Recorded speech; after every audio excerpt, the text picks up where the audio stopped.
만나보겠습니다. 김용남 전 의원 오셨습니다. 안녕하십니까? 네, 안녕하세요. 네, 네. 반갑습니다. 이재명 대통령 시대 다시 만나 뵙게 됐습니다. 예.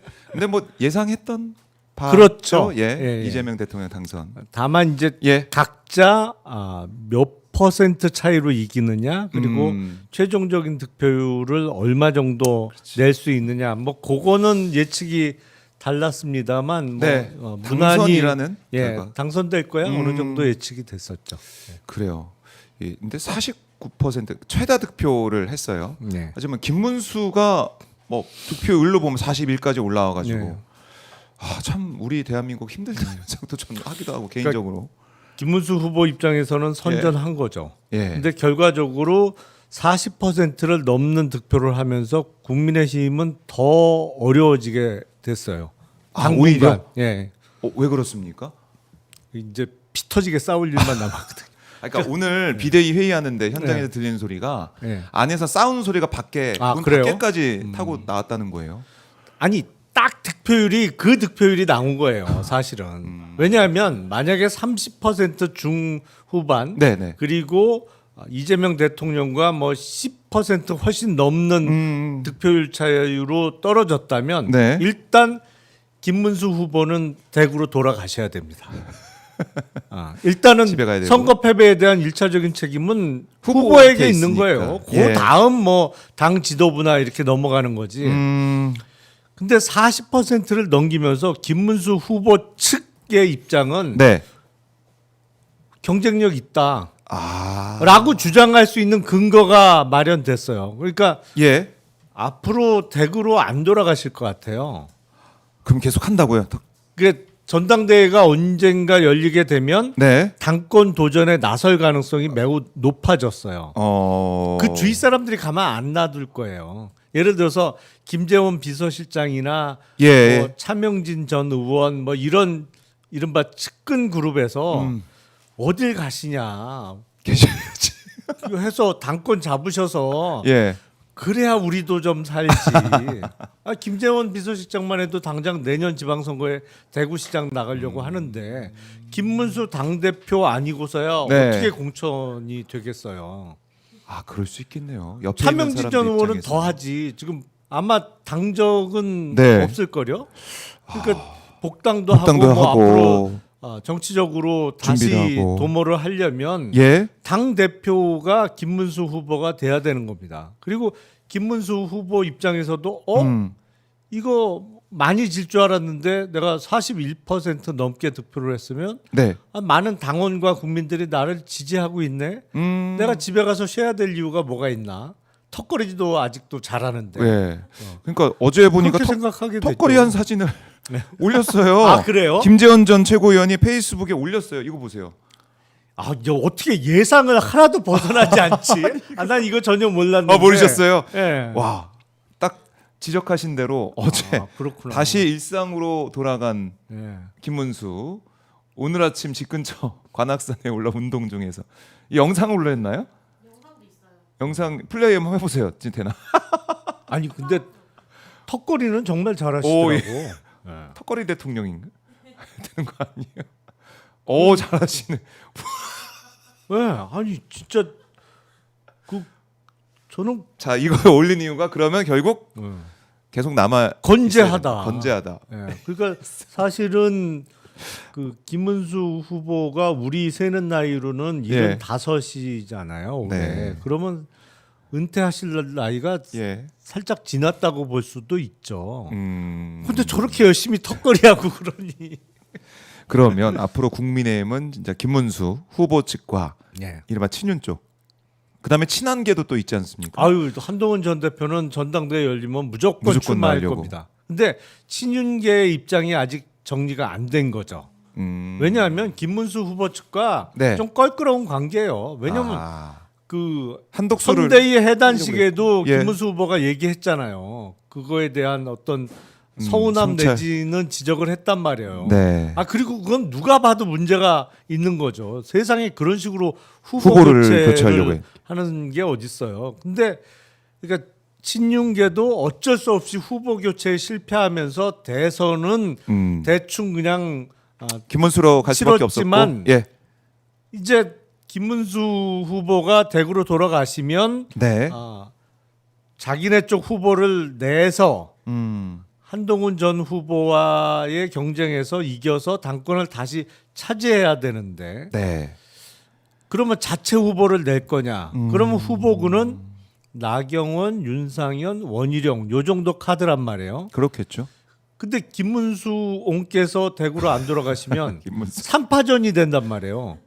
그러면은 표가 나눠지네. 그러면 3파전 하면 한동훈 전 대표가 이길 가능성이 높아지거든요. 그렇잖아요. 아무래도 표를 갈라먹으니까. 그렇네요. 그러면 이제 친윤계는 고민에 빠질 수밖에 없어요. 그러니까 일단 당분간은 전당대회 안 한다는 입장을 고수할 거예요. 지금 해봤자 또 예. 못 잡으니까 당권을. 안 한다. 그냥 비대위로 간다. 그 선거 패배하고 나서 비대위원장도 사퇴 안 하고 원내대표도 사퇴 안 했잖아요. 그 참 이상한 일이죠. 그러니까 무조건 뭉개고 일단은 간다. 왜냐하면 답이 안 보이기 때문에. 한동훈이 지금 호시탐탐 노리고 있다. 한동훈 전 대표도 페이스북에 또 어제 또 글을 올렸더라고요. 글을 올려서 국민들께서 불법 계엄과 불법 계엄 세력을 옹호한 구태 정치에 대해 단호한 퇴장 명령을 내린 거라 생각한다. 이 말은 뭐냐면 친윤 빨리 다 나가. 네. 이 말이죠. 김문수 뭐 졌으니까 가. 내가 당권 잡을 거야. 그 얘기를 하는 것 같은데 국민의 뜻을 겸허히 최선을 다해 따르겠습니다. 너무 낙담하지 마십시오. 포기하지 말아 주십시오. 나한테 표를 달라 그 얘기를 좀 사실상 노골적으로 하고 있는 것 같은데. 아니 뭐 대선이 아니라 사실상 전당대회 선거 운동을 했잖아요. 그렇네요. 한동훈 전 대표 입장에서는. 예. 근데, 김문수 후보가 전당대회 출마를 고집할 경우에 아니 그리고 이분은 그 방면에 있어서는 능력을 이미 인정받았잖아요. 막판에 후보 교체 시도가 있었을 때 그냥 들이누우면 어떻게 된다는 거를 보여줬잖아요. 그렇네요. 사실은 경선 중에는 당장이라도 단일화 할 것 같은 태도를 보였습니다만 일단 예. 당 후보가 된 다음에 들어 누우면 어떻게 할 방법이 없잖아요. 근데 전당대회 나 무조건 출마할 거야. 내가 적어도 뭐 어느 정도는 표는 가져갈 수 있어. 그리고 대선을 한번 치르면 네. 대선 선거운동 22일 동안 당원들을 중심으로 해서 지지층은 어쨌든 김문수를 연호했잖아요. 그 탄력이 남아 있거든요. 이게 관성의 법칙이라는 거를 무시 못해요. 정치권에서도. 그러니까 김문수 연호를 하다가 이게 전당대회가 대선하고 붙으면 붙을수록 네. 당권을 잡을 가능성이 높거나 아니면 적어도 꽤 높은 득표를 할 수는 있거든요. 그러면 이른바 친윤계에서 독자 후보를 낸다 그러면 거기를 떨어뜨릴 수는 있는 거예요. 그럴 수 있겠네요. 그러면 친윤계는 결단을 해야죠. 독자 후보를 낼 거냐 네. 아니면 또 미워도 다시 한번 김문수 후보 측과 손을 잡고 한동훈 쪽을 제압할 거냐 이거는 결단을 내야죠. 이거 복잡합니다. 국민의힘도. 그래서 복잡하다. 오히려 41% 40% 넘는 네. 득표가 국민의힘에게는 더 독이 되는 거예요. 집안 싸움은 독이다. 더 세지고 네. 그리고 모든 게 부활하려면 일단 죽어야 부활이 가능한 거죠. 죽질 않아 이게. 좀비야 좀비. 뭐 죽어야 부활을 하지. 그러니까요. 근데 40% 넘게 득표를 했기 때문에 죽었다고 평가하기도 어려워요. 좀비. 그게 사실은 더 나쁜 결과예요. 장기적으로 보면. 그렇네요. 그러니까 앞으로 이제 국민의힘 쪽이 좀 어떻게 또 집안 싸움하고 이런 모습 자체가 또 어떻게 보면 관전 포인트가 되겠네요. 또 뭐 싸움 구경, 불구경이 뭐 제일 재밌다고 그렇죠. 하니까. 일단 재미도 있지만 예. 집안 싸움이 격해지면 그 과정에서 국민의힘이 백석이 무너질 수도 있습니다. 국힘 백석이 무너질 수가 있다. 아니 그 와중에 아이고 도저히 못하겠다네. 여기 예. 하고는 도저히 같이 하기도 예. 힘들고 그리고 따뜻한 양지가 기다리고 있잖아요. 그러면은 개인적으로 궁금한데 김용남 전 의원이 이제 이재명 후보 딱 지지하면서 민주당 입당을 한 이 모습을 보고 용남형 나도 갈게 막 이러는 국민의힘 의원들 좀 있습니까? 그거는 이제 저나 허은하 전 의원 대표. 같은 이제 일종의 저는 탈북민이다 우리는 그렇게 표현하는데 탈북민이 그 자유사회에서 어떻게 자리를 잡느냐를 보여줘야겠죠. 설레를 또 보고 우리 선배님들 어떻게 되나 이렇게 보고 그걸 또 눈여겨보는 사람들이 있을 수 있다. 그럼요. 국민의힘 내부에서 뭐 현역이든 전직이든 네. 볼 사람이 있다. 야, 그렇네요. 그러면은 국민의힘 자체가 이 집안 싸움 하다가 완전히 와해돼서 그야말로 그 TK의 이 영남 자민련 같은 그런 느낌의 쪼그라드는 모습을 볼 그렇죠. 수밖에 없다. 국회의원은 네. 무엇보다도 자기 지역구 사정이 제일 중요하니까 영남권을 비롯해서 TK는 네. 뭐 나는 자리만 지키면 돼 이렇게 생각할 갈 그렇네요. 가능성이 높습니다만 네. 이제 부울경도 조금 흔들릴 수가 있고 그리고 부울경 이외 지역 예를 들어서 충청이나 수도권 지역의 의원들은 네. 충분히 흔들릴 수 있거든요. 그 관전 포인트도 우리 가져가야 됩니다. 네. 가져가야 되고 그리고 이제 홍준표 전 대구시장 하와이에 있어요. 하와이에 있는데 페이스북에 계속 또 글을 올리더라고요. 그 정치권 은퇴가 아니에요. 그러니까. 아니에요. 네. 다시 돌아옵니까? 네.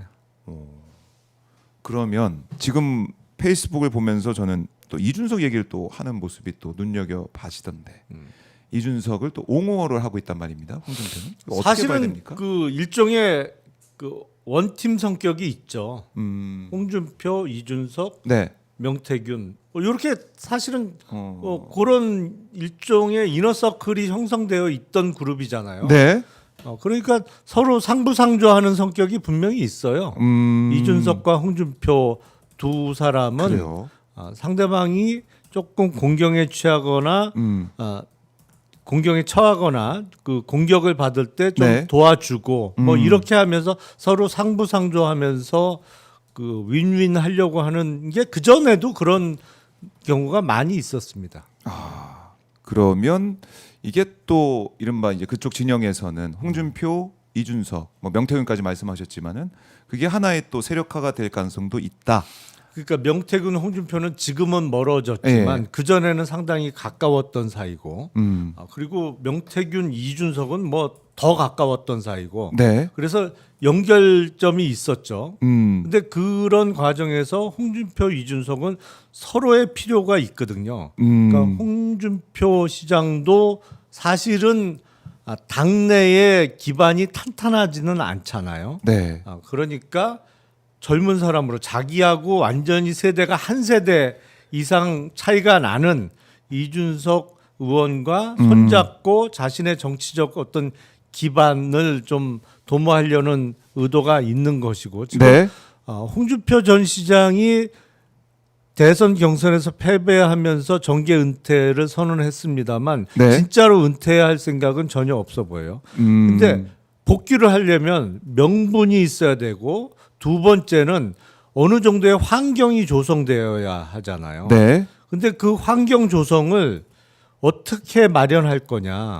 근데 만약에 국민의힘과 개혁신당이 합쳐지는 상황이 만들어지면 이게 이제 어쨌든 그 야권 내에는 지각 변동이 생기는 거잖아요. 그렇죠. 그 틈을 노려서 그 은근슬쩍 복귀할 수도 있는 거고. 예. 그래요. 하와이에서 지금 호시탐탐 또 노리고 있다. 예. 홍준표 입장에서는 노리고 있다라는 겁니다. 자, 저희가 보수 쪽 얘기를 좀 더 하고 이재명 대통령 시대 얘기를 이어서 해 보도록 하겠습니다. 나온 김에 이준석 8%대 득표 네. 좀 어떻게 많이 나온 겁니까? 어떻습니까? 그래서 실력에 비해서는 많이 나온 거죠. 실력에 비해서는 네, 네. 많이 나왔다. 근데 10%가 안 돼서 네. 뭐 이 부분은 우리 국민들께 보이시기에는 선거비 보전 거기까지는 못 갔다. 근데 뭐 개혁신당에서는 막 우리 괜찮아, 우리 흑자야 뭐 이런 얘기도 하던데 어떻게 봐야 됩니까? 센 모습을 보여야죠. 그래야 사람들이 더 빠져나가지 않겠죠. 근데 그 선거비 보전을 못 받았지만 전혀 타격 없다는 얘기는 네. 거꾸로 생각하면 선거에 전력을 안 했다는 얘기하고 똑같은 거예요. 그렇네요. 그렇잖아요. 죽기 살기로 네. 뭐 500 몇십억 다 털어 넣어서 죽기 살기로 한 게 아니다. 그러니까 법정 선거 비용이 580억이 좀 네, 넘잖아요. 네. 대통령 선거의 경우에는 물론 그 돈을 다 쓸 수 있는 능력은 안 되죠. 개혁신당이. 작으니까. 다만 네. 최대한 우리가 이 선거에서 정말 당선을 목적으로 뛰었다면 네. 아니면 적어도 15% 이상의 득표를 목표로 뛰었다면 최대한 선거비를 쓸 수 있는 한도까지는 다 써야 되고 그런 과정에서 예를 들어서 정당 같은 경우에 대통령 선거 같은 큰 선거를 치르기 위해서는 네. 큰 정당도 대출을 받는 경우가 대부분입니다. 아. 일단 대출을 받아요. 은행에서. 그렇네요. 예. 그리고 나서 선거 치르고 나서 선거비 보전금이 입금되면 그 돈으로 대출을 갚죠. 그렇게 선거를 치르거든요. 네. 근데 타격 없다는 얘기가 정말 사실이라면 대출 한 푼 안 썼다는 거예요. 그 얘기는 뭐냐면 안 될 거 알고 우리도 뭐 전력을 다하지 않았다는 얘기를 저렇게 자랑스럽게 하고 있는 겁니다. 그렇네. 그렇게 뒤집어서 볼 수도 네. 있겠네요. 근데 이준석 입장에서는 자신의 지역구에서도 네. 사실상 밀린 거 아닙니까? 그래서 이른바 뭐 동탄 모델 뭐 이런 얘기를 해 왔던데 그런 모델의 전략도 안 썼을 뿐더러 자신의 지역구에서도 뭐 역할을 못했다, 결과를 못 만들어냈다. 이건 타격이 있는 거 아닙니까? 아니 동탄에 계신 유권자 분들도 글쎄 이준석 국회의원 정도는 한 명 국회에 들어가도 괜찮겠다라고 판단을 많은 분들이 하셨습니다만 내가 이준석 대통령 시대에 살고 싶어라는 생각을 하는 분이 몇 퍼센트나 있었겠어요. 그 13.9% 득표한 것도 사실 그분들이 네. 자기 지역구 이니까 국회의원이니까 그리고 그 정도 내가 나온 거다. 다른 대선 후보보다 얼굴 한 번이라도 더 네. 봤으니까 뭐 찍어주는 분들이 대부분이었을 오히려 거고 잘 나왔다. 사실은 내가 이준석 대통령 시대에 희망을 갖고 내가 살아보고 싶어 예. 라는 생각을 몇 퍼센트나 하셨겠어요. 그건 뭐 당연한 거죠. 그래요. 그러니까 이준석 후보 뭐 입장에서는 사실 토론에서 네. 뭐 우리 국민들이 귀를 의심케 하는 그런 발언, 뭐 그 이후에 보였던 뭐 태도 이런 것들 때문에 많은 또 비판을 그렇죠. 받았고, 네. 그래서 뭐 일각에서는 뭐 그거 아니면 10%대 갈 수도 있었다, 뭐 이런 얘기도 하고 하는데, 그러니까 선거 유세 과정에서 보여준 이준석 후보의 태도나 그런 컨텐츠 이런 걸 봐더라도 토론의 모습 보더라도 이거 준비가 안 됐다. 그러니까 제가 현장에서 시민분들 많이 만나 보면 제가 천하에서 중위 학생도 만났지 않습니까? 이른바 이제 싸가지가 없다는 이런 얘기가 중위 학생이 할 정도니까 중위 학생이 그 정도 얘기를 할 정도니까 아니 멀쩡한 중학교 2학년 학생이 보기에는 네. 중이병이 있는 사람은 그렇게 보이는 거예요. 그 학생은 중이병이 없는 거고 예. 내가 봤을 때 상대방은 중이병이 단단히 걸린 것처럼 보이니까. 중위가 보더라도 이거 너무 네. 심하다. 중이병 걸린 사람 같다. 그러니까 제가 지난주에 말씀하셨죠. 예.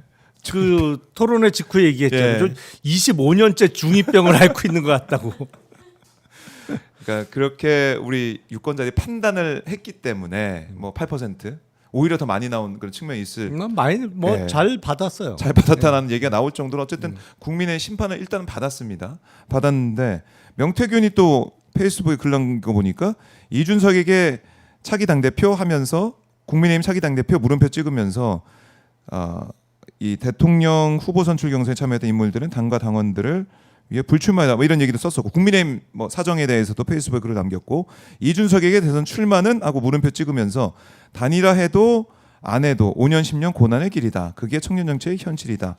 뭐 이렇게 하면서 이준석을 또 옹호하는 또 글을 또 남기고 있고 명태균이 또 움직이고 있습니다. 이렇게. 그렇죠. 근데 저는 예. 이준석 의원을 갖고 자꾸 청년 정치를 얘기하는 거는 우리나라 청년 정치의 미래를 더 어둡게 만드는 거라고 생각을 해요.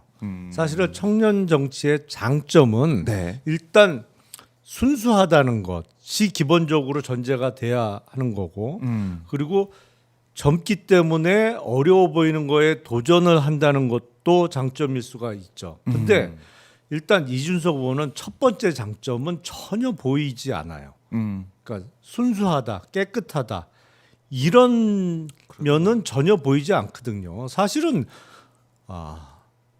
노회하죠, 상당히. 노회한 그런 구태 정치의 모습을 네, 오히려 40대 보여줬다. 정치가 아니고 사실은 80대 정치예요. 아니 조금 전에 출연하신 박지원 의원님이 훨씬 순수해요. 제가 보기엔 진짜로. 그렇네요. 박지원 청년이 훨씬 순수해. 지금 상태에서 비교해도. 예. 그렇네요. 아 근데 명태균 언급했지만 명태균이 지금 국민의힘 상황 아니야 이런 얘기가 나올 정도로 참 어이없는 상황인데 또 이준석을 옹호하는 이런 모습. 이준석 입장에서는 청년 정치라는 어떻게 보면 그동안 계속 밀고 나왔다는 걸 완전히 다 까먹는 그런 대선도 됐고. 이번에 대선 캠페인을 잘못했어요. 그러니까 이번엔 누가 봐도 안 되는 게임이죠. 근데 네. 그렇다면 미래의 어떤 발전 가능성을 보여주면서 네. 본인의 어떤 정치적인 그 계획 같은 걸 밝혔어야 되는데 이거 보세요. 외교안보 뭐 전혀 깡통이라는 게 드러났어요. 그렇죠. 그 많은 부분에 구멍이 뻥뻥 뚫린 거예요. 사실은 웬만한 국회의원 아닌 40살 중에 좀 지식이 네. 많이 쌓여 있거나 사회생활을 제대로 한 사람이면 그보다 훨씬 토론 잘합니다. 사실은. 그리고 아주 안 좋은 모습만 많이 보였어요. 막판 3차 토론 때는 뭐 거의 막장을 보여줬고 조급한 모습. 그러면 미래의 어떤 발전 가능성을 그 보여주면서 선거 캠페인을 마쳤어야 되는데 거꾸로 했단 말이에요.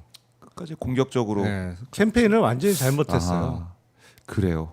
이준석 미래가 어떻게 될지 뭐 지켜봐야겠지만 어쨌든 밝아 보이지 않는다 이렇게 뭐 정리를 해보고. 근데 투표 날 윤석열 부부가 투표소를 찾았잖아요. 투표하고 뭐 기자들한테 사진도 많이 찍히고 뭐 특검 얘기나 뭐 이 명품백 뭐 그런 여러 가지 의혹에 대해서 질문했지만은 그냥 윤석열 뭐 옆에서 웃고 있더라고요. 그 얘기 들으면서. 뭐 어떻게 보셨습니까? 부부의 모습은?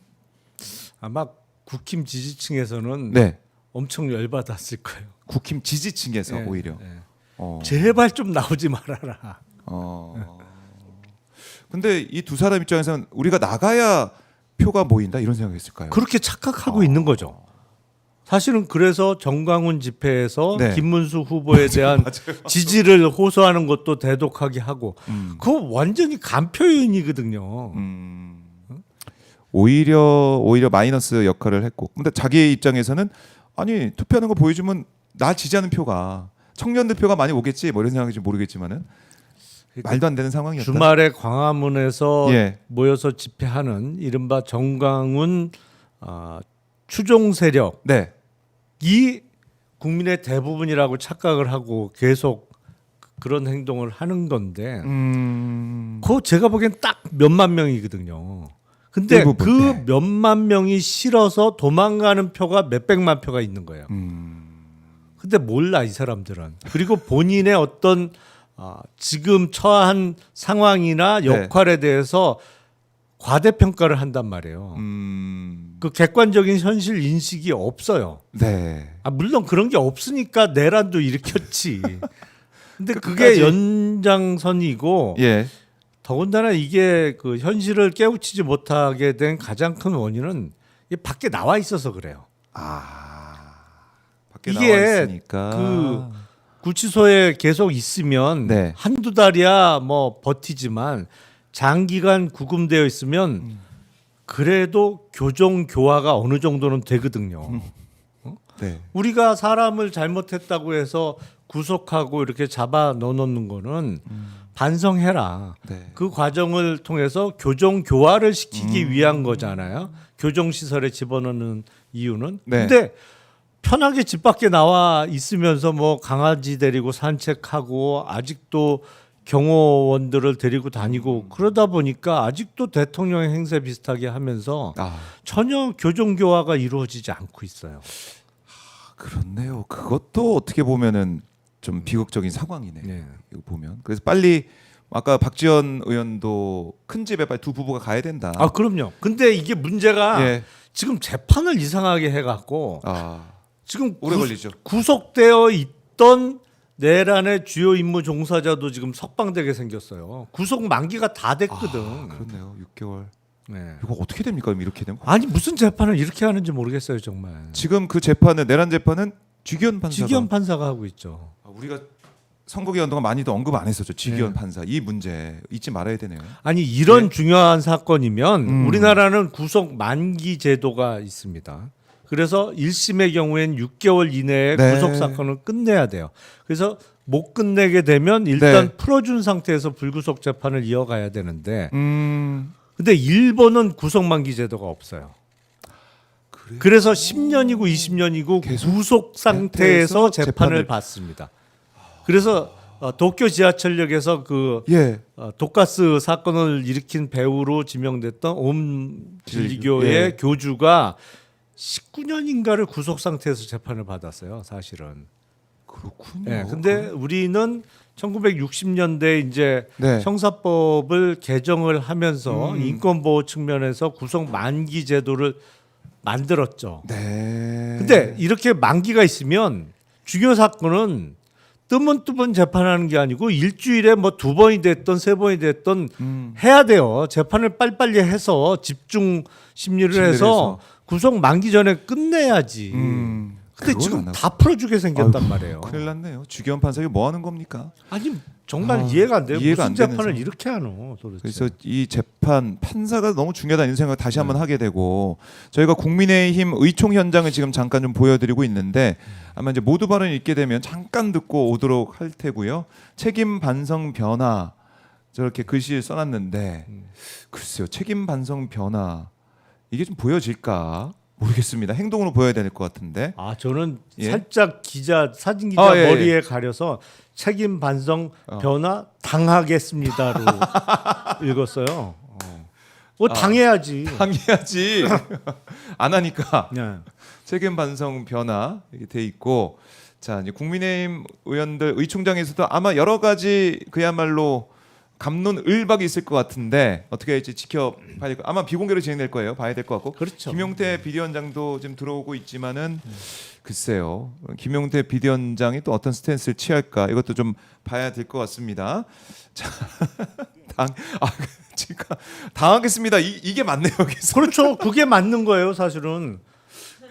잘 보셨네요. 이게 어. 당하겠습니다. 책임 반성 변화를 당하겠습니다가 맞지. 얘들 안 하니까 당해봐라. 그래요. 근데 지금 보면은 우리 국민들의 마음은 뭐냐면 위원정당 해산. 이걸 해야 되는 거 아니냐. 일단 법무부 장관이 바뀌어야죠. 바뀌어야 지금 되는데. 법무부 장관은 공석이에요. 공석이요. 그러니까 차관이 대행하는 체제인데 뭐 차관도 비슷비슷하니까.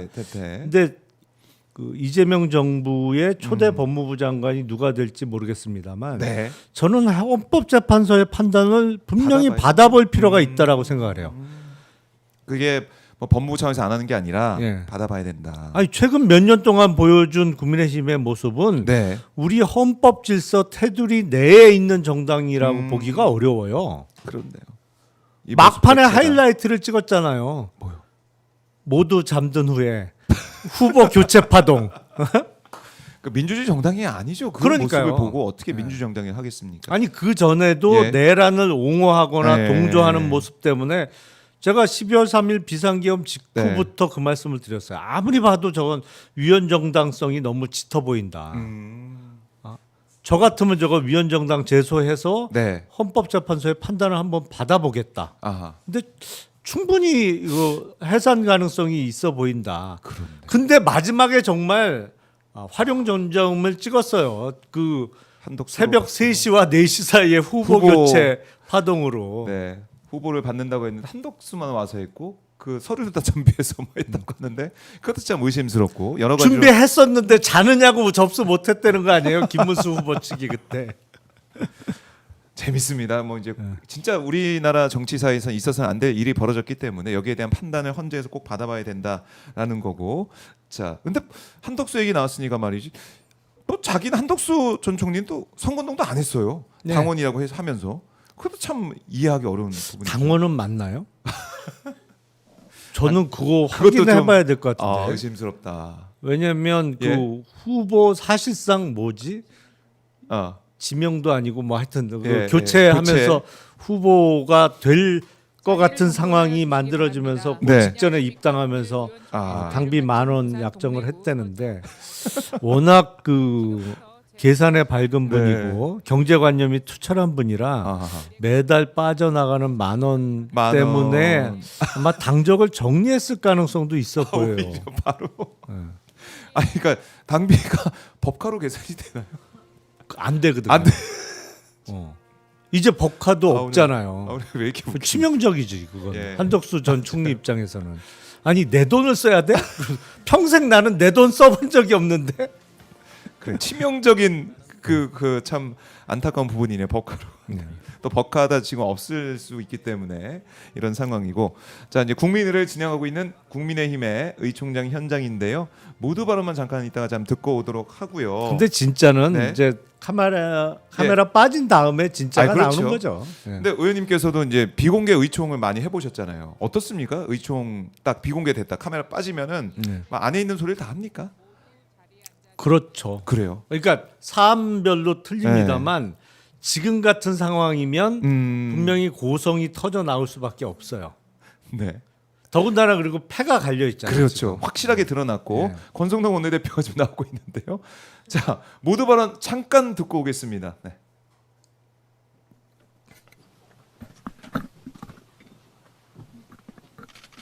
존경하는 국민 여러분, 6월 3일 제21대 대통령 선거에서 국민의힘은 패배했습니다.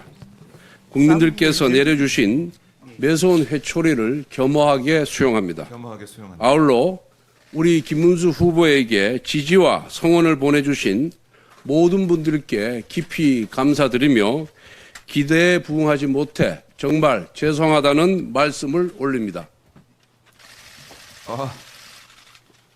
선거운동 기간 누구보다도 헌신적으로 뛰어주신 당원 동지 여러분과 선거운동원 여러분께 깊은 감사의 말씀을 드립니다. 국민의힘은 12.3 비상계엄과 대통령 탄핵에 대한 준엄한 심판을 넘어 지난 윤석열 정부 3년의 실패에 대해 집권 여당으로서 총체적 심판을 받았습니다. 2820. 특히 22대 총선 참패 이후 심화되었던 당내 계파 갈등과 분열이 우리 지지자들의 원팀 단결을 저해했다는 지적을 뼈아프게 받아들입니다. 이제 더 이상 분열은 안 됩니다. 분열 안 됩니다. 하나가 되어야 합니다.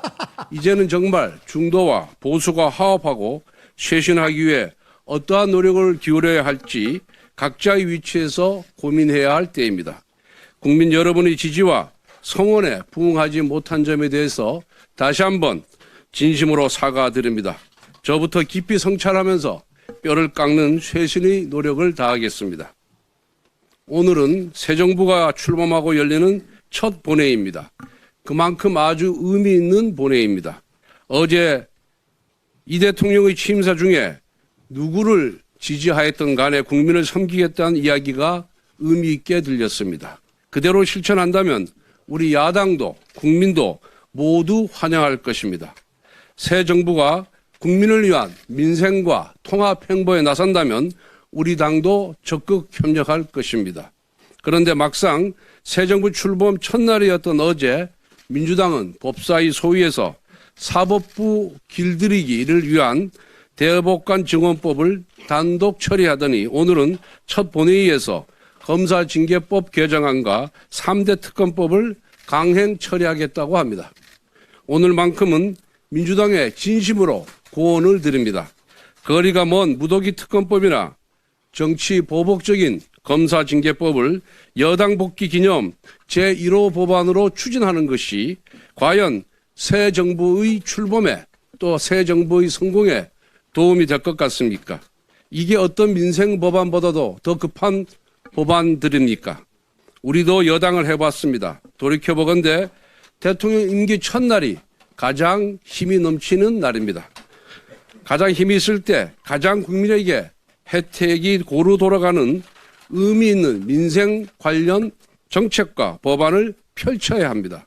그래서 새 정부의 1호 인사, 1호 법안, 1호 정책이 가진 의미는 너무나도 컸습니다. 새 정부가 나아갈 방향을 국민에게 보여주는 것이기에 그 방향은 정쟁보다는 민생, 진영보다는 통합이어야 했습니다. 그런데 오늘 본회의 안건을 보면서 과연 이것이 새 정부 1호 법안이어야만 했는가 그런 안타까움이 듭니다. 되돌아보건대 그때는 힘이 있어서 걱정과 비판의 목소리는 묻혔고 잘했다는 박수 소리가 귀에 더 크게 들렸습니다. 그런데 국민들은 하나하나 지켜보고 계십니다. 지나고 나서 아차하고 후회해봐야 돌이킬 수 없었습니다. 이제 민주당은 야당이 아니라 여당입니다. 여당이 무거운 책임감을 인식할 때 새 정부도 잘 될 수가 있습니다. 새 정부가 잘 돼야 대한민국이 잘 되기 때문에 진심으로 공헌을 드리는 것입니다. 선배 동료 의원 여러분, 앞에서도 말씀드렸지만 이번 대선 패배는 단순히 비상계엄과 대통령 탄핵에 대한 심판에 그치지 않습니다. 집권 여당 국민의힘의 분열에 대한 뼈아픈 질책입니다. 특히 나라의 명운이 걸린 선거에서조차 뒷짐을 지는 행태, 분열의 행보를 보인 부분, 내부 권력 투쟁을 위해 국민의힘을 음해하는 민주당의 논리를 칼처럼 휘두르고 오히려 그들의 칭찬을 훈장처럼 여기는 자해적인 정치 행태에 대해 실망을 넘어 분노하는 국민과 당원들이 많습니다. 원내대표로서 저희 책임이 결코 가볍지 않습니다. 그 책임을 회피할 생각도 그리고 변명할 생각도 없습니다. 보수의 재건을 위해 백지에서 새롭게 논의해야 합니다. 저부터 원내대표직을 내려놓겠습니다. 제가 원내대표직을 맡을 때 독이 든 성별을 드는 심정이라고 말씀드렸습니다. 저는 오선이고 이미 원내대표직을 한번 수행한 바가 있었습니다. 하지만 그래도 당시 여당으로서 국가적인 위기와 당의 혼란을 수습하기 위해 누군가는 나서야 했기에 다시 책임을 맡았습니다. 거대 야당의 무리한 악법 강행 처리를 막기 위한 제2요구권 방어 100석을 지켜내기 위해서 또 당이 광장 에너지에 지나치게 휩쓸려 가지 않기 위해 대선을 앞두고 당의 분열을 막고 화합을 지켜내기 위해 당내 일각의 지속적인 도발과 자극 그리고 인격보도까지 감내했습니다. 그럼에도 그동안 부족한 저를 믿고 도움을 주신 의원님들께 진심으로 깊은 감사 말씀을 드립니다. 부디 오늘 의원총회가 이번 패배의 원인을 가감없이 직시하고 향후 올바른 당의 체제로 논의하는 보수 재건의 자리가 되기를 진심으로 기원합니다. 감사합니다.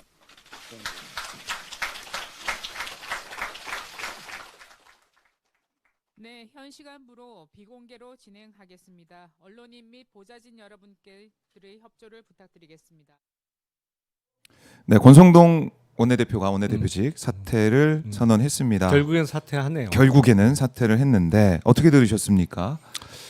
일단은 대선 패배 책임을 분열 때문이다라고 맞아요. 하는 것은 국힘 내부의 다른 계파에게 하는 얘기죠. 그러니까 이른바 뭐 홍준표 전 시장을 비롯해서 네. 그 대선에 적극적으로 그 활동하지 않은 사람들에 대한 그리고 사실상 분열은 뭐 딴 거 아니에요. 네. 이게 친윤계 쪽에서 얘기하는 분열의 책임은 친한계를 얘기하는 거죠.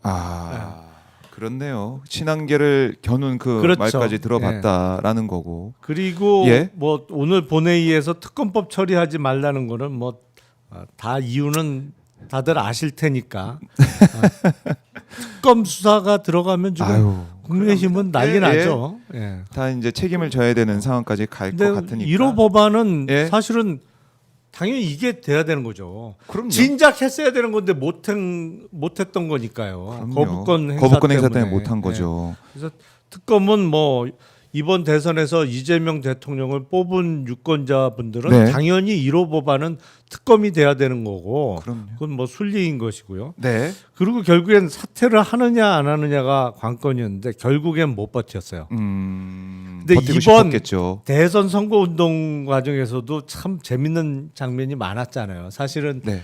권성동 원내대표가 대선 초반에 그 대구 서문시장 내려가서 지원 유세할 때 하는데, 예. 그게 바로 당원들 그리고 지지층의 마음입니다.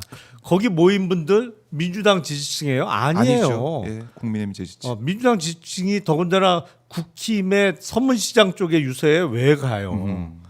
그렇네요. 근데 그 지지층들이 꺼져라 그러잖아요. 그렇네. 그게 국민의힘 당원들의 예. 목소리였다. 거기에 대해서 뭐 책임을 지겠다라고 물러나긴 하지만 어쨌든 내란 특검법 이거 오늘 국회 본회의에서 통과가 되면 뭐 거부권이 없지 않습니까? 그렇죠. 바로 이제 들어가게 될 텐데 여기에 대해서 명명백백히 진실을 밝혀야 된다라는 거 다시 한번 강조를 하겠고요.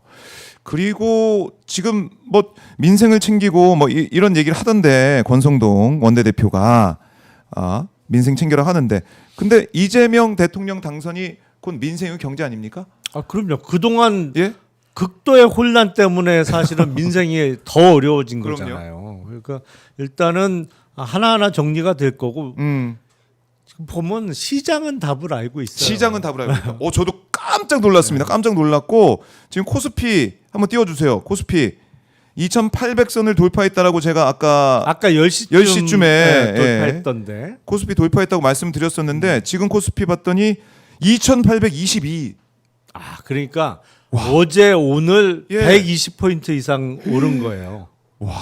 이럴 수가 있습니까? 원래는 취임 날은 떨어진다라고 코스피 그동안 선례를 보면 많이 봐왔었는데 그렇죠. 폭등하고 있습니다. 그 대선 전에는 기대감으로 올랐다가 올랐다가 정말 당선이 뉴스가 확정되면 나오면 이른바 소재가 소멸됐다 뭐 이런 표현을 하는데 예. 뭐 그렇잖아요. 그렇죠. 좋은 뉴스가 뉴스. 보도되면 떨어지는 경우가 많아요. 그 전까지 막 오르다가. 뉴스에 팔아라 이런 경험도 그렇죠. 있고. 예. 그런데 예, 어제 팔면 오늘 안 되겠네요. 본격적으로 오르고 있단 말이죠.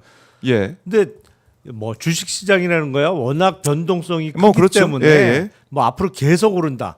계속 오르는 주식은 없죠. 다 올랐다 떨어졌다 다시 올랐다 뭐 이렇게 지그재그로 가는 그럼요. 건데 네. 장기적으로 보면 분명히 오를 겁니다. 한국 주식은 5천 갑니까? 5천 갑니다. 정말요? 예. 이재명 정부 임기 내에 5천 갑니다. 진짜요? 네. 그럼 진짜 이럴 때가 아니라 빨리 뭐라도 사야 될 때 아닙니까? 그러니까 근데 절대로 급하게 사지 마세요. 급하게 사지 마세요. 이거는 알겠습니다. 무슨 급하게 사야 되는 건 작전주가 그런 거고 도이치모터스나 뭐 예, 삼부토건 같은 거는 급하게 샀다가 급하게 팔아야 되는 주식이고 막 올리니까. 그게 아니기 때문에 예. 월 적립식으로 사시는 게 월 제일 적립식으로. 좋아요. 그러니까 월급 받으면 네. 그중에 뭐 20만 원이 됐던 예. 50만 원이 됐던 적립식으로 꾸준하게 사서 모으시면 네. 이재명 정부 임기 동안은 분명히 그게 효자 노릇 할 겁니다. 왜냐? 예. 왜냐? 우리나라 주식은 너무 싸요. 너무 싸요. 너무 싼데 싼 게 왜 싸냐? 룰이 안 지켜졌기 때문에 싼 것이거든요.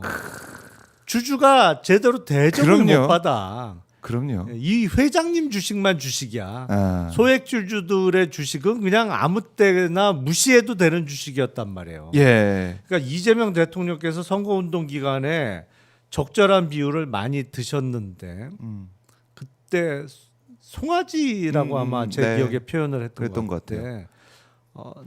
우리 집 소가 송아지를 낳았는데 이 송아지가 우리 게 아니라고 한다. 그게 바로 이제 물적 분할해 갖고 쪼개기 상장하는 그러니까요. 거를 빗대서 그렇게 예. 적절하게 우리 비유를 하셨는데 개인 투자자가 얼마나 당했습니까? 아유 그런 거 말고도 뭐 워낙 다양한 방법이 진짜 외국 사람이 들으면 기절 초풍할 일들이 매일 생기는 게 우리나라 주식 시장이었거든요. 근데 그렇네요. 앞으로 그것만 못하게 해도 네. 2배는 갑니다.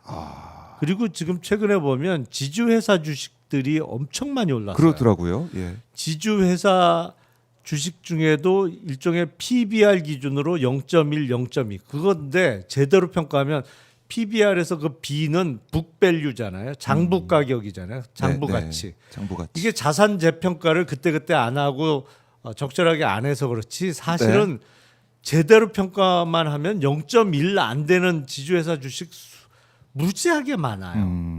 이 종국적으로 가장 어려운 문제는 네. 이 왜곡된 한국만 있는 지주회사 제도를 어떻게 정상화할 것이냐. 네. 제가 보기엔 코스피 5천을 넘어서 앞으로 만을 찍기 위해서는 예. 그게 개선이 돼야 되는데 아하. 여러 가지 과제 지금 상법 개정안 이거 거의 될 겁니다. 제가 보기에는 주요 법안으로 대통령께서도 최근까지 계속 그렇습니다. 강조를 하셨기 때문에 이거 될 거고 네. 뭐 자사주 원칙적인 소각도 될 거고 여러 가지 있지만 가장 재벌들의 저항이 셀 부분은 네. 이 왜곡된 한국식 지주회사 제도를 어떻게 고칠 거냐 이 부분이에요. 이건 어마어마하게 저항할 겁니다. 제가 보기엔 가장 풀기 어려운 문제이기도 한데 네. 이걸 풀어야 그걸 풀어야. 5천을 넘어서 만을 바라볼 수가 있어요. 근데 이거는 저도 이제 주변에 그 여러 교수님들하고 틈 날 때마다 이 문제에 대해서 지금 네. 논의도 하고 연구를 하고 있는데 방법이 분명히 있긴 있습니다. 그래요. 예. 그걸 잘 고민해가지고 네. 꼭 그렇게 우리 개인 투자자, 우리 경제를 위해서 뭐 자본시장이 활성화되고 투자가 활발하게 또 개인들이 마음 놓게 투자할 수 있는 환경이 돼야 또 외국인 투자자 들어오는 것이고 다 엮여 있는 거 지금 아니겠어요? 대기하는 자금이 어마어마하게 그래요? 많아요. 사실은 그게 일부 들어오고 있는 것 같아요. 근데 많은 그 외국 사람들은 네. 우리보다 훨씬 한국 시장에 대해서는 보수적인 입장에서 볼 수밖에 없어요. 우리야 어느 정도 예측이 되지만 네. 외국인들은 정말 이게 현실적으로 돼야 된다고 생각을 하거든요. 그럴 수 있겠네요. 그러니까 상법 개정안도 통과가 되고 진짜. 그렇죠. 우리 같은 공포가 사람은 되고. 이제 된 거야. 상법 개정안은 무조건 되는 거야라고 생각합니다만 외국인들 입장에서는 실제로 통과돼야지. 통과가 돼야 되는 거예요. 좀 더 보수적으로 본단 말이죠. 그럴 수 근데 있겠네요. 예. 상법 개정안이 시행되기를 기다리고 있는 외국 자금이 엄청 많아요. 야, 5천 간다고 이렇게 또 김용남 의원께서 확실하게 말씀을 하시니까 근데 급하게 하시면 안 됩니다. 예, 급하게 하시면 안 되고 그럼요. 적립식으로 하시라는 말씀을. 올라갔다가도 떨어지고 이게 왔다 갔다 하는 거잖아요. 왔- 조울증 이게- 환자처럼. 예, 그럼요. 이렇게, 이러면서 장기적으로 우상향 곡선을 만드는 게 중요한 거지. 네. 하루도 안 빠지고 계속 올라가는 주식은 그거는 주가 조작밖에 없어요. 그런 주식은.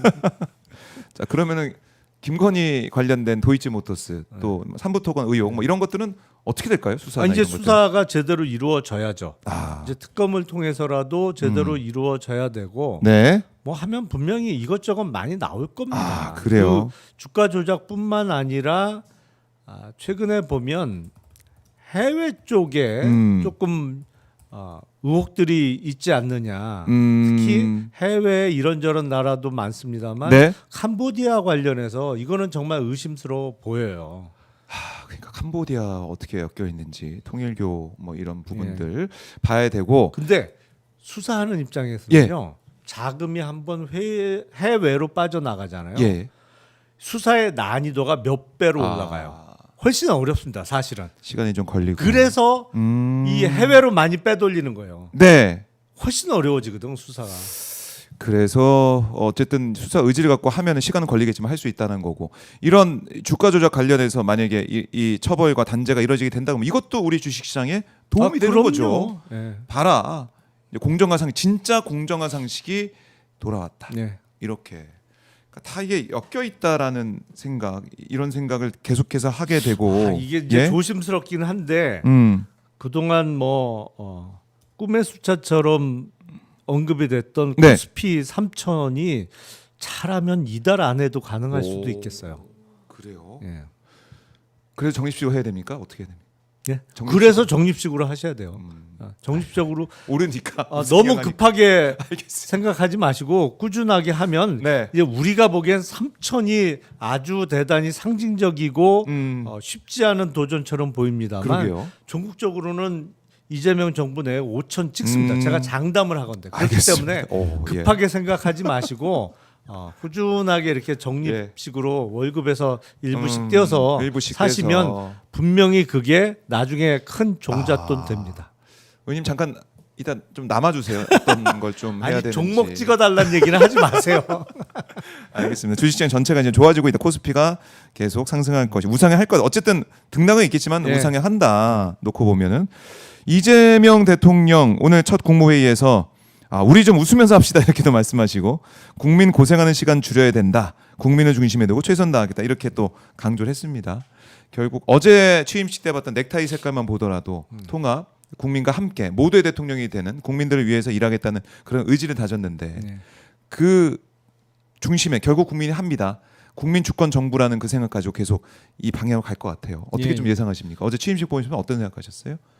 어제 취임 선서, 취임사에서 예. 제가 가장 귀에 쏙 박히는 단어는 이재명 정부의 성격을 한마디로 규정한 네. 실용적 시장주의 정부였어요. 아, 그래서 이게 3년 만에 민주당 정부가 다시 들어섰습니다만 네. 3년 전에 문재인 정부와도 좀 성격이 다를 것 같다라는 생각이 들어요. 그러니까 문재인 정부는 예. 보다 본인들의 신념과 이념에 충실한 그런 성향이 강했다고 하면 네. 그러면서 그게 약간 시장과 마찰을 일으키면서 부작용도 나타났죠. 대표적인 게 사실은 부동산 시장이죠. 그렇죠. 예. 예. 거기서 대권을 뺏기게 되는 정권이 넘어가게 되는 큰 원인 중에 하나였고, 근데 네. 그 실용적 시장주의 정부가 과거의 민주당 정부와는 또 다른 성격의 이재명 정부를 규정한 거라고 봅니다. 그렇기 때문에 유연성을 갖고 있으면서도 네. 시장과 맞서지 않고 시장과 조화를 이룰 수 있는, 그리고 시장은 정부가 네. 규제하고 억압해서는 안 되는 거고 다만 시장을 유도할 수는 있죠. 네. 올바른 방향으로. 근데 이재명 정부에서 그게 가능할 거라고 조금은 믿습니다. 네. 믿는다. 넥타이를 보더라도 넥타이에 모든 의미가 많이 담겨 있는 거 아니겠습니까? 빨간색, 파란색 다 들어가 있고. 우리 의원님께서는 오늘 좀 어떤 의미를 담고 넥타이를 또 하셨는지 궁금해요. 아니 저는 사실은 네. 선거운동 기간 중에 예. 파란색 넥타이를 주로 맸잖아요. 아, 선거운동 예, 예. 기간이니까. 물론 이제 선거운동복을 입고 나갈 수 있는 곳에는 입고 네. 나갔습니다만 네. 좀 방송 성격에 따라서 그 운동복은 입기가 어려운 방송 출연이나 이런 거 할 땐 파란색을 맸는데 사실은 솔직히 말씀드려 네. 파란색 넥타이가 제가 몇 개 없어요. 아. 그래서 너무 같은 넥타이를 매면 약간 그래서 그 뭔가 이거 예. 지겹잖아요. 그래서 파란색을 살짝 변화를 줘 봤는데 예. 일단 넥타이부터 몇 개 더 사야 될 것 사야 같아요. 됩니다. 예. 이거 이제 또 이재명 대통령이 넥타이에 많이 또 주목하시다 보니까 아니 근데 저도 또 넥타이 어제 색깔에, 대통령께서 통합을 강조한 건 틀림없는 사실이고 네. 통합 정부가 되겠습니다만 음. 그렇다고 해서 국민의힘 쪽에서 야 통합 얘기해놓고 왜 우리 수사해, 이건 아니죠. 그 구분해야 돼요. 수사는 수사지, 잘못한 거는 당연히 잘못한 그러니까요. 거에 대한 벌을 받아야죠. 그러니까 무조건 뭐 유야무야 없던 일로 하자가 통합은 아니죠. 근데 아까 권성동 원내대표의 발언을 들어보면 약간 오해하고 있는 거 아닌가라는 생각이 들어요. 약간 그렇게 해주길 바라는 것 같기도 네. 하고 절대 그렇지 않다. 따질 건 따져야죠. 따질 건 따져야 되고 아마 이제 정치 보복 이 프레임을 계속 들고 나올 것 같아요.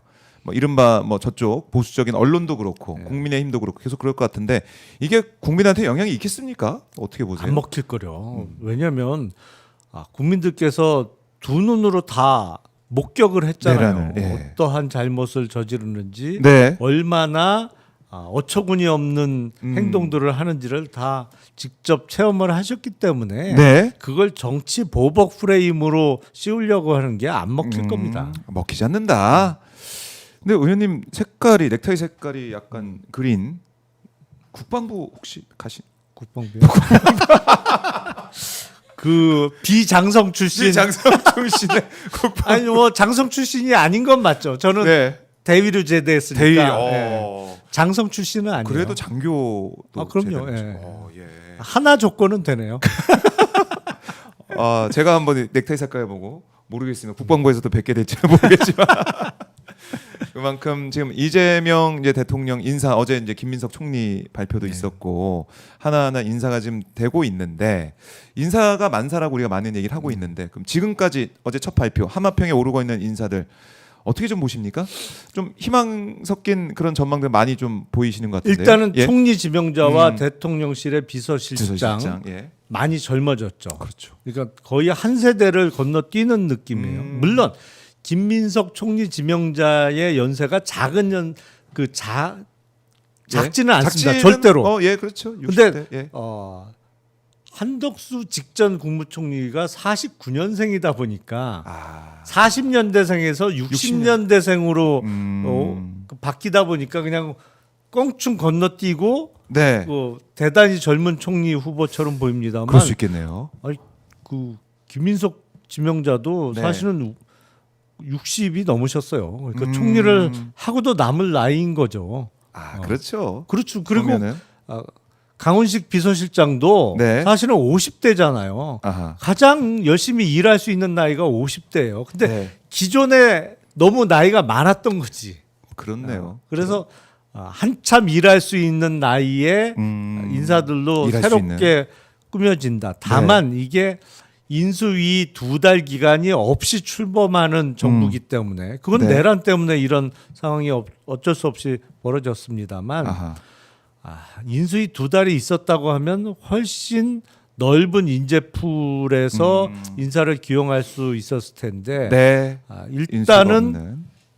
그 선거가 끝나자마자 네. 임기를 시작하게 되면서 우선 당에서 호흡을 맞춰 왔던 인사들 그리고 선대위에서 능력이 검증됐던 인사들 위주로 꾸려질 수밖에 없는 상황인 건 틀림없다. 왜냐하면 인사 검증하고 뭐 밖에서 조금 인연이 없는 사람들 중에 좋은 사람을 찾으려면 그게 몇 달 걸려요. 맞아요.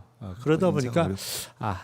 이 인수위 없는 정부로서의 핸디캡은 안고 시작하는 건 틀림없지만 그래도 과거 정부보다는 100배는 나을 그러네요. 거다라고 생각합니다. 열심히 일할 수 있는 그런 네. 내각이 될 거다라는 그런 생각도 들고 오늘 혹시 의원님 또 마지막 방송 아니죠? 어디 가실까봐 다음 주 돼서 아니, 계속 뵐 것 같아요. 어디 가시든 미리 연락 주시고 아마 전화를 계속 기다리고 있을 것 같다는 생각도 드는데 요새 전화 기다리는 분들이 너무 많아갖고 전화기만 보고 있는 분들이 많아요. 전화기를 놓질 않더라고요. 놓질 않고 그러니까 다들. 손에 잡고 밥 먹을 때도 이렇게. 아유, 김영남 의원과는 모르겠습니다. 어떻게 할지 미래는 모르지만 쭉 함께 계속 가도록 하겠습니다. 의원님 말씀 잘 들었습니다. 네, 고맙습니다. 고맙습니다. 네.